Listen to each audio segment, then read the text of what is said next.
help, my mortgage business sucks. So actually, I've seen the rise, guys. I've seen the rise of solo practitioner mortgage professionals, right? So there's some that are the CEO of their business and they have a team and they delegate and they can scale.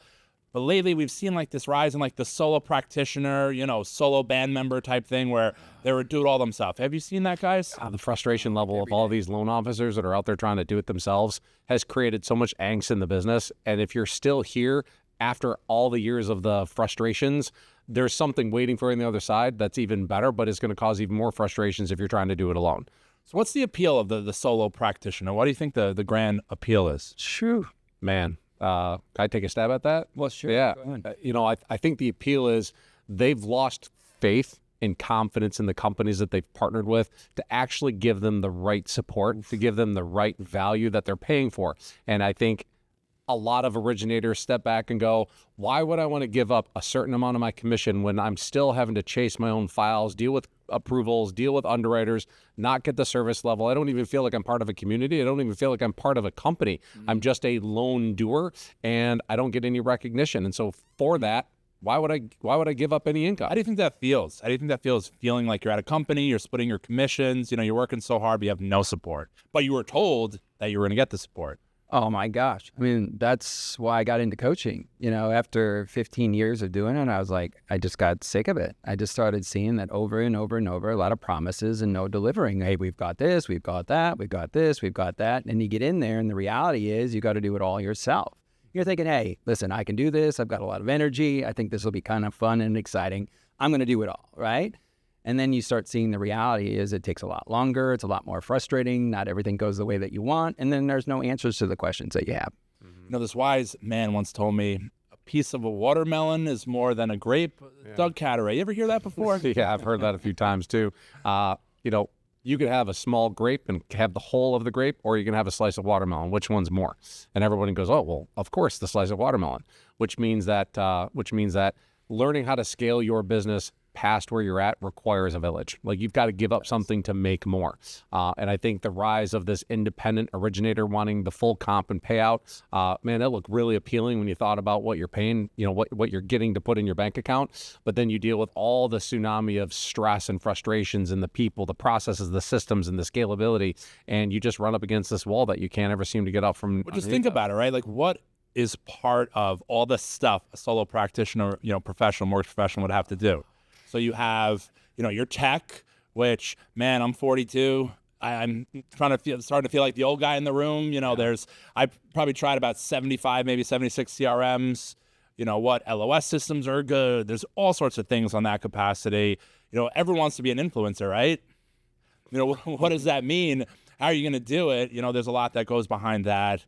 The whole contract to close processing side, like that is what paralyzes loan officers from growing their business, focusing on the deals. There's so much that goes into it, but there's just still a massive appeal. But what if there was a model that catered to all that stuff? What do you think that would look like?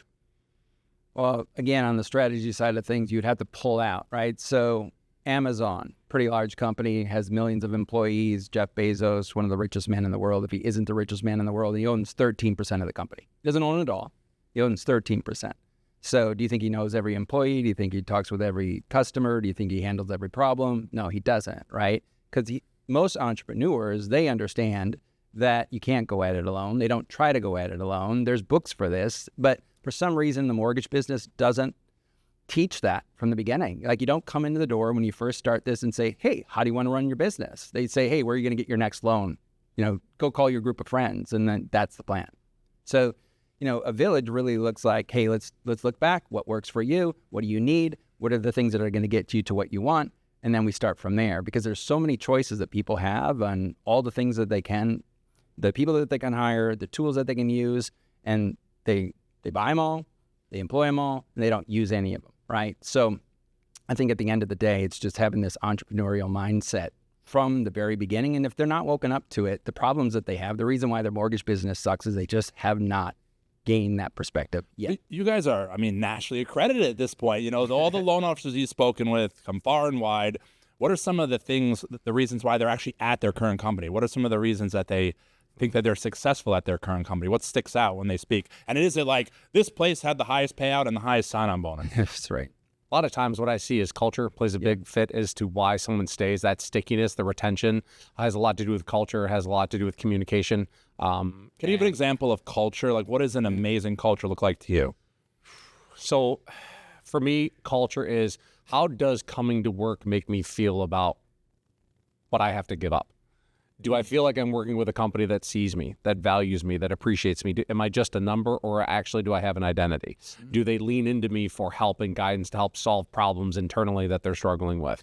And I think there's a big gap there between how many companies are out there that do that well, and then the companies that say they do it and they fall way short. There's that sales pitch. There's the overpromise and underdeliver.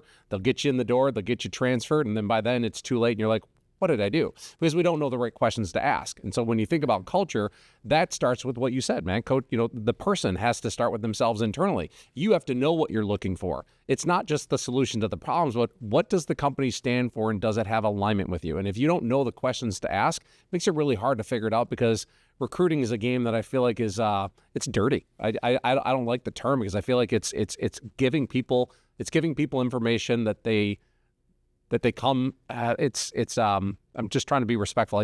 I think recruiting is all about selling somebody something they may not necessarily need or want. I'm going to take it back to sports again, right? Like not. And you play basketball, right? I play basketball. Yeah. Point guard? 2 and 3. Yeah. So in sports, I'm not sure what that means. I can't touch the net. Yeah, so shooting I'll just guard. pretend. Yeah. Yeah. So at the end of the day, you don't go play for, well, let's put it this way. If you're good at a certain play, if you run a certain play, if you're good in a certain position, you'll go to, let's say you went to a college university and you said, I'm going to go them because they're a good fit for me. Like, it's obvious what their culture is all about, what playbook they run. And I think that in this industry, unfortunately, everybody sort of looks the same. They're playing the same game. And so a lot of people just get trapped. They're like, hey, my friend went over there. Oh, I really like the boss. I met this guy. And it's really random what gets them in the company. I think that they stay there because they do have some good assets, some good resources. And then they kind of grab onto them and they say, this is the reason for my success. And it's more of a tactic and a strategy, or tactic in a, I guess,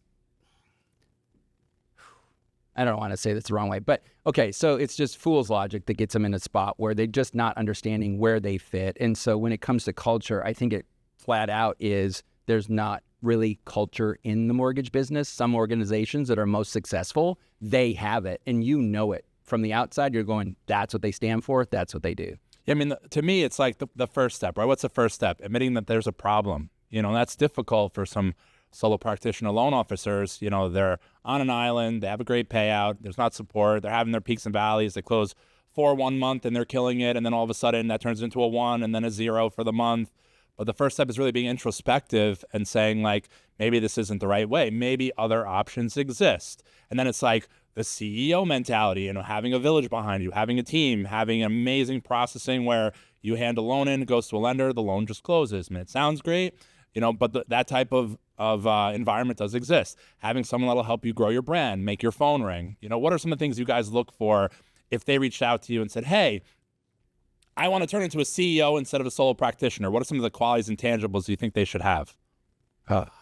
Well, within every organization, I think it should be pretty obvious who does what. And there's some standardization from the first touch that the loan comes in to the point that it's funded. If you go in an organization, they need to be able to lay that out step by step. I guess you could call it a standard operating procedure, but that's almost like a perfect loan process. Yeah, right? It really is. And if you don't have that, like, what else do you stand for? I mean, if you leave it up to chance, problems are going to happen in this business. I mean, how many LOs have we worked with over the years that don't have a SOP? I've talked most. to. Yeah, I talked. And what do you call that? Just organized chaos. Yeah, I talked to one this morning who literally is fed up. Like, she was ready to fire her entire team, and she admittedly said, but that's on me because I don't even have a standard operating procedure. And this person's been in the lending space for 25 years. Well respected, knowledgeable, knows how to do loans, exceptionally talented. But the team is just, it's like herding cats. Yeah. There's no process. And so that takes a lot of energy and effort to do that, right? So an organization that has taken the time to actually build an SOP out for every phase of the loan process at least sees it differently and understands the impact that it has when it's out there trying to attract talent. Yeah, and when you do that, it shows you care. Yeah. Right? I mean, as an entity, mortgage company, it could be mortgage leadership. If you say we do things the same way, it's very transparent. It's not a fit for everybody, but at least when somebody's coming in and they have a decision to make, is this organization all about what I'm all about? You're going to know.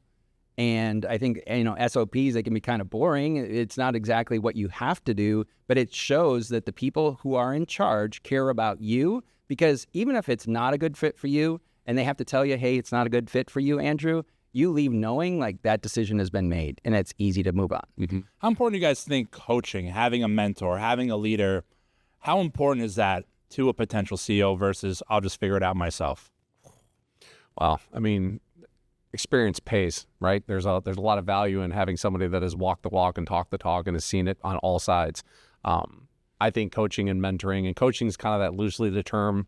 It's a loose phrase term that we laugh about all the time because there's no standardization in coaching. You can call yourself a coach and go out there and you don't even have to do loans or ever been in the mortgage space and go, I coach mortgage people.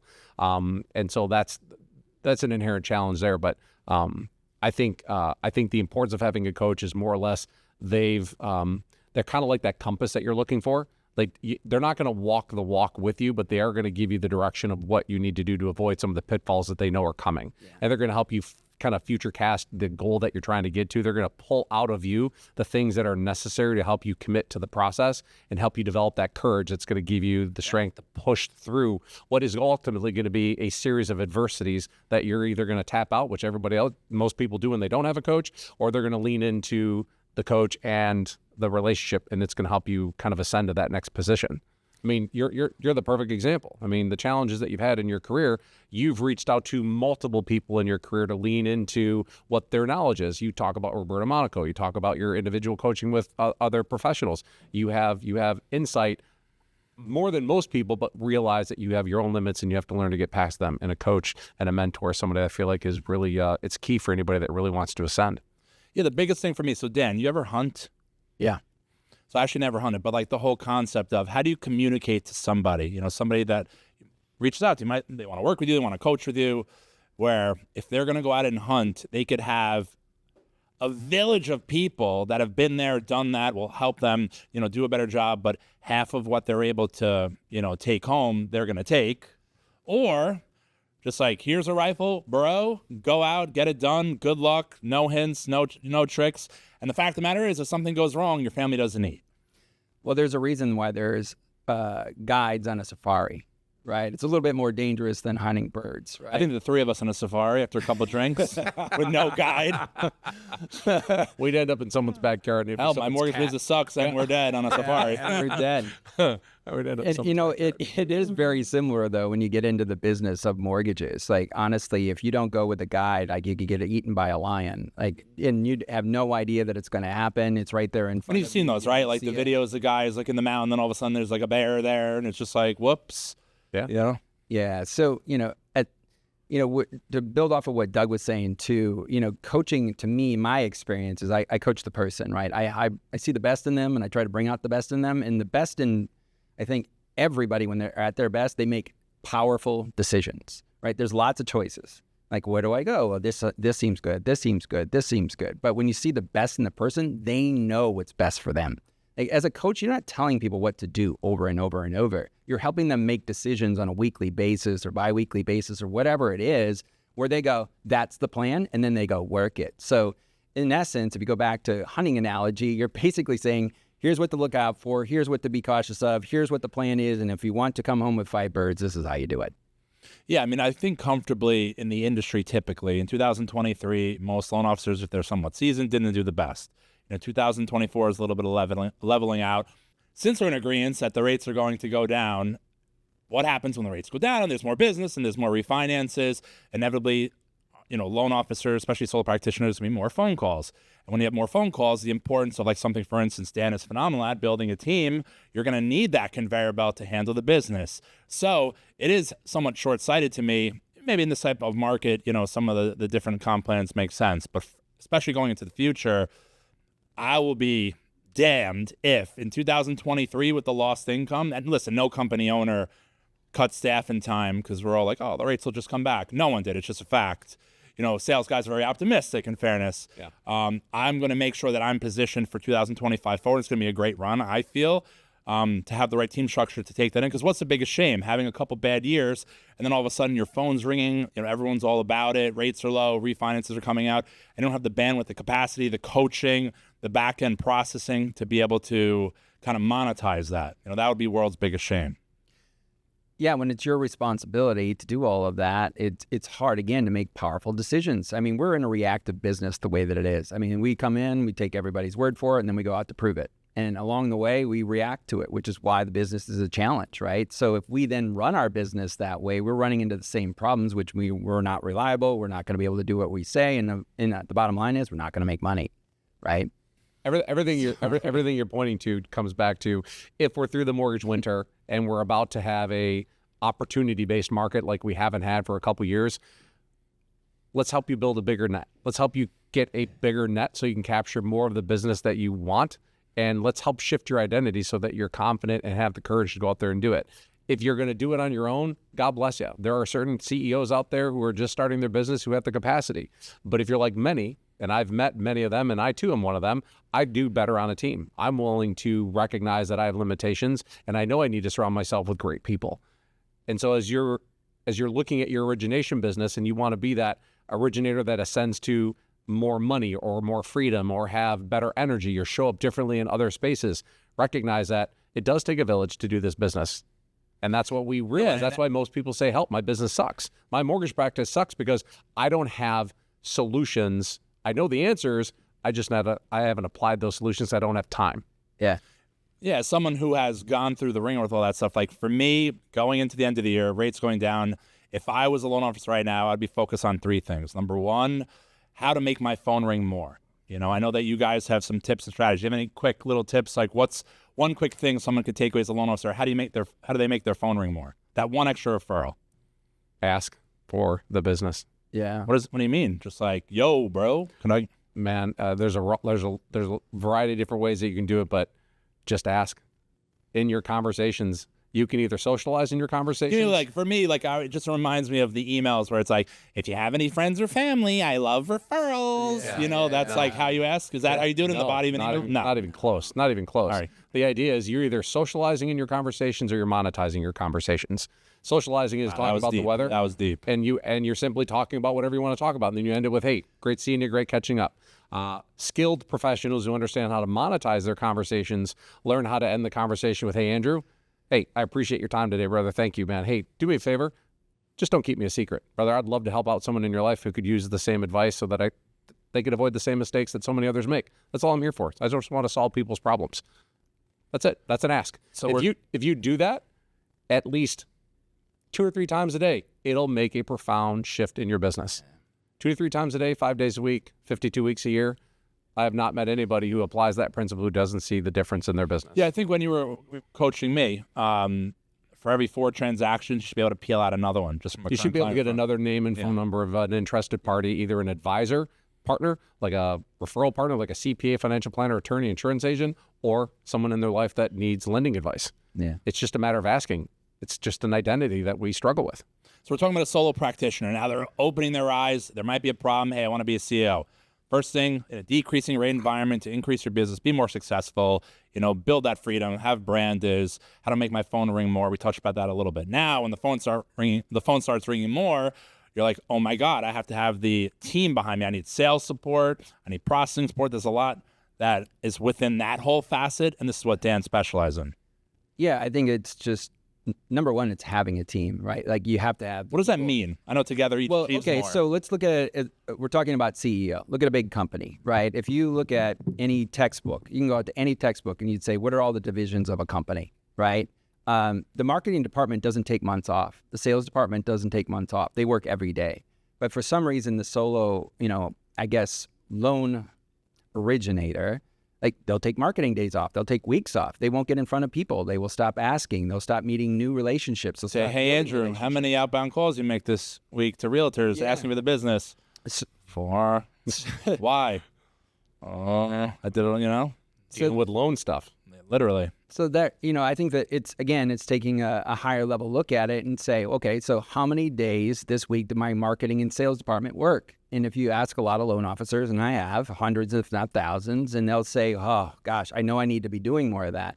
What company can afford to say we took off last month marketing and sales? So I would say if there's a tip, it would just say at least an hour, if not 2 hours every day, make those activities non-negotiable no matter what's happening. So how do you make them non-negotiable? Is that that whole time blocking thing? Yeah, I think you can do time blocking, but that sort of minimizes it. But when we're talking about team, we're saying you can make it non-negotiable because there's a lot of different things that you have coming at you when you're just doing this alone, when you don't have a team, where you might have an idea that, yeah, I'm going to make this non-negotiable. I really want to build my business, but you just can't, right? And so if you don't have a team, you're often put in that spot where you have to make a decision like, I have to play the team. That's my only choice. I mean, the third thing is just non-negotiables. Be at the right company with the right mortgage products. There's going to be a lot of cool non-QM stuff that comes out. I think lenders either close their doors or become more aggressive. And man, when this rate environment turns, I feel lenders will be very aggressive with product and maybe some new stuff coming out. But you have to be at as an example, a mortgage broker company because they have access to all the products. Mortgage banks are great. Nothing against them, FDICs, credit unions. But man, if I get 10 phone calls and that's 10 mortgage clients that can close somewhere, say at a broker company, but I'm at a mortgage bank and I can only close 6 of them, I'm going to be super frustrated because, why are we in mortgage? Because we want to be able to service everyone and not kind of niche out. It's kind of amazing when you think about applying just what you said and a little bit of what I said. Most originators do not struggle with attracting opportunities. They self-sabotage their business because they don't want more opportunities because those opportunities lead to more stress, more problems, more time away from family, more frustrations at home, lack of freedom. And so they self-sabotage themselves by not asking for the business.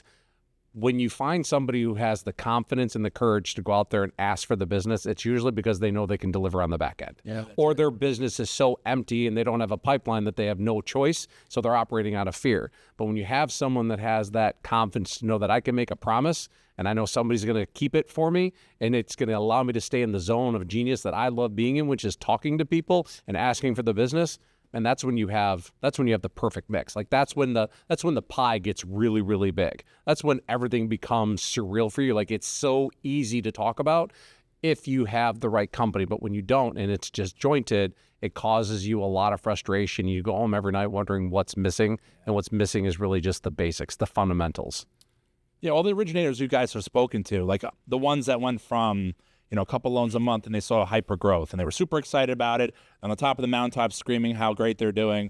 What is that 1 or 2 things that they did to get there? I'm sure that it's somewhat common. Man. Well, I would say consistently, most loan officers can get themselves to the point where they do have the time, even if they don't have the team. And I think the number is about 5 to 6 loans, depending on what market you're in, where that's Same. I always felt 4 to 6 loans a month. You're a solo guy, but once you get there, you want to make that push, 8, 10, 12, non-negotiable. Even they have to figure that out if they're a solo practitioner. How am I going to hire an LOA? What does the LOA do, right? Kind of whiteboarding, different tasks and things like that. A loan partner, what does that even mean? Am I chasing conditions? Is my processor chasing conditions? Are they even good at chasing conditions? These are some of the barriers for sure. Or they hire somebody at the need level. They don't hire somebody, they're not prepared to hire somebody. They realize they wake up and they're buried and they can't keep up and they're fed up doing it all by themselves. So they run an ad or talk to a friend. They're like, oh, you seem like you know what you're talking about. Come on in. And it just becomes a total seagull management style where you just fly over them and shit on them every single day. Are you saying there could be an LO at a company where the company sees promise in them and has all this cool stuff that it gives them? I think it's possible. You don't see it a lot, but it's possible. It's rare in the market, but yeah, it's there. Absolutely. Yeah. All this awesome stuff that we've been talking about, you can find it all in our community side. Dan, tell them about the community. Yeah, help my mortgage business sucks. Help.